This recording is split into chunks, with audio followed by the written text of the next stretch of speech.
people in this country accept 4 in 100 people will be murdered by the state, unjustly killed for a sense of security.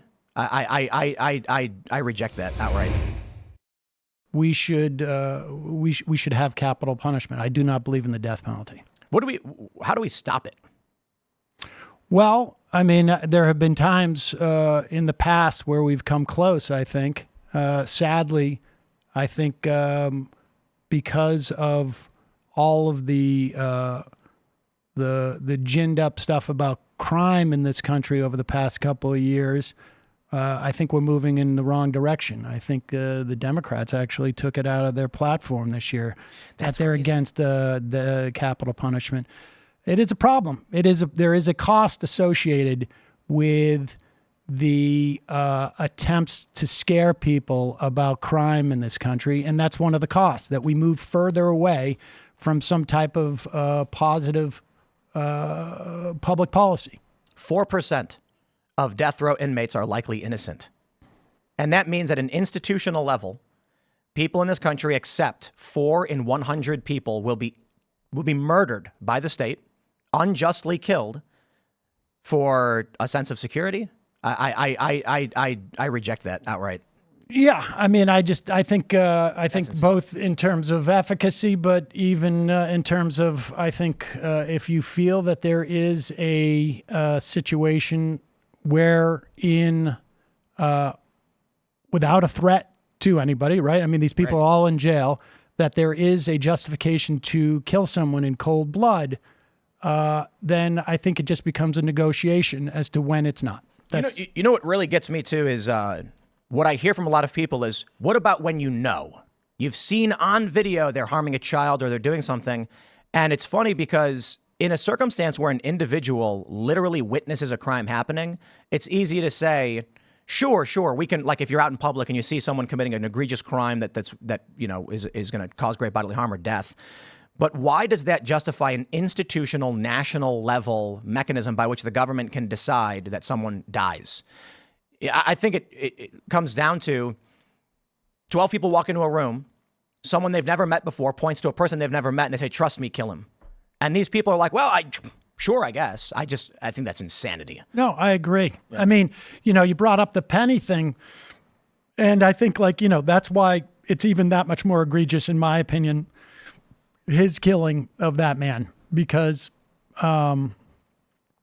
I don't believe in that situation there was any type of threat that justified holding this guy in a chokehold for that many minutes at all, frankly, for that matter. What do you think the penalty should be? Like, do you think they're charging him, I think, with negligent? Is it negligent homicide? I'm not sure. Or at the very least, I would imagine manslaughter. But in generally, as a rule, I don't really parse out court cases. I mean, if there's a charge, as a matter of public policy, there are instances where I think that people should be charged. But beyond that, then I just, I didn't even watch the OJ trial. I'm curious about your thoughts on this story. This is from NBC News from 2021. Police say riders didn't help woman raped on train because of the bystander effect. Explain why. Does the bystander effect explain why? Philadelphia police said riders did not call 911, instead held their cell phones up in direction of the assault. In a circumstance like this was a huge story. 40 minutes, a woman was harassed by a stranger on a public train and then raped while bystanders just watched. What would you do? What do you think a person should do in a circumstance like that? At the very least, I would call 911. That's correct. Yeah, right. Nobody did. And over the course of 40 minutes, I'm not familiar with this story, but if I watched someone being assaulted, raped, and then or raped, yes, I would intervene. I would push that person away. I would attempt to stop them from raping that person. I think anybody should. What has that got to do with this? Well, we've got two extremes, I suppose, right? With Neely, you've got a woman who said that she felt like her life was in danger. This is one of the witnesses. Well, we've seen that. I mean, there are people all around there, And the idea that she felt like her life was in danger, I mean, she's not communicating that to the guy, to Neely.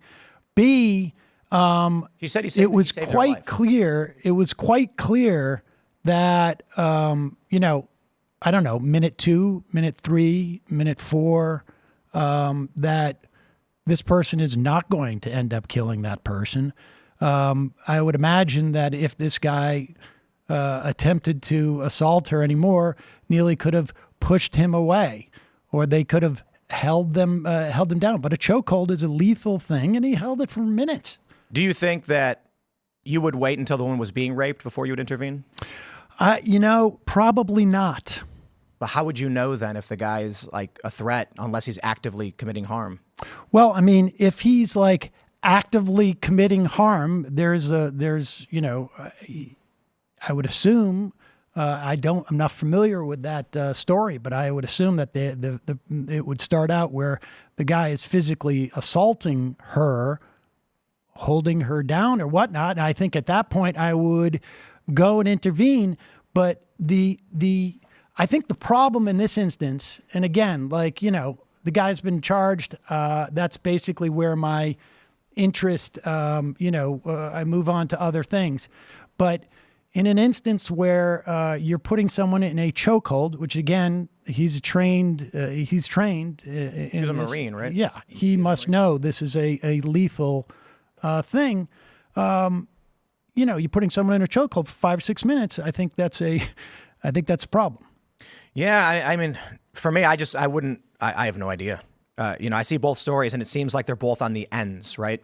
Jordan Neely didn't do anything. People may have claimed they have felt threatened. In this regard, it's a woman who was quite literally raped.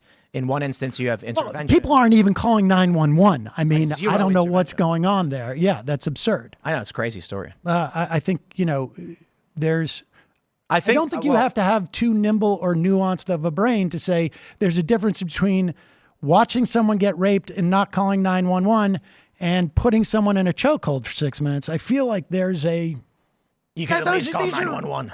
Yeah, these are pretty wide disparities. This is not, That's what I mean, like on the extreme ends. Right. You get these stories where it's no intervention to the extreme degree and then intervention to a person's death. Right. And it's like maybe we don't see the stories of any kind of in between because they're not sensational, right? Like I'm sure something happened on a train recently in New York where someone like the guy was getting violent, he got shoved, everything stopped. You know what I mean? NBC News is never going to carry the story, no, because there's nothing extreme about it, and so we only ever get these edge cases which put people on one side or the other. Yeah, I mean, stuff happens in the subway all the time. New York's been getting pretty wild. I suppose it's relative to the amount of crime, but... And getting wild in what way? There were, I think, last year, like 25 people were pushed in front of trains? I mean, I can tell you that crime in New York City is, down still around historic lows. I mean, yeah. I'm old, so I remember New York in the late 80s. And, it's... Wow. It's like... 3 years ago, sorry, I was wrong. Yeah, it was in 2022, I think it was. Oh, well, I mean, listen, during COVID, we had a once-in-a-lifetime event, hopefully, knock on wood, and a lot of things got messed up, but crime is back down. The only crime that has gone up, which is fascinating, and for all of the BS that we heard over the past couple of years about shoplifting and smash and grab and all that. Do you know what the one major crime that is up? Which one? The most statistically? It's actually shoplifting. Shoplifting went up in 2023, and it is now because it went down during COVID. So as much as we heard, and I know you've talked about this quite a bit, and I think it's been misrepresented in a lot of respects, that all of the shoplifting was up and people are gone mayhem. It's crazy. It was actually below where it was in 2019. And it is now back up to where it was in 2019. I think, and because COVID was, screwed up with our society so much. But again, you ask me, why are we going the wrong direction with capital punishment? I would say it is the absolute BS that has been shoveled I don't watch your show enough to know, although I've seen people on here who, when Emma was on, who promote this idea that there was like this explosion of crime. And in fact, what ends up happening is that, yes, during COVID, there was a spike. Thanks for watching this clip from the Culture War podcast. We're live every Friday, 10 a.m. to noon. So subscribe and come hang out.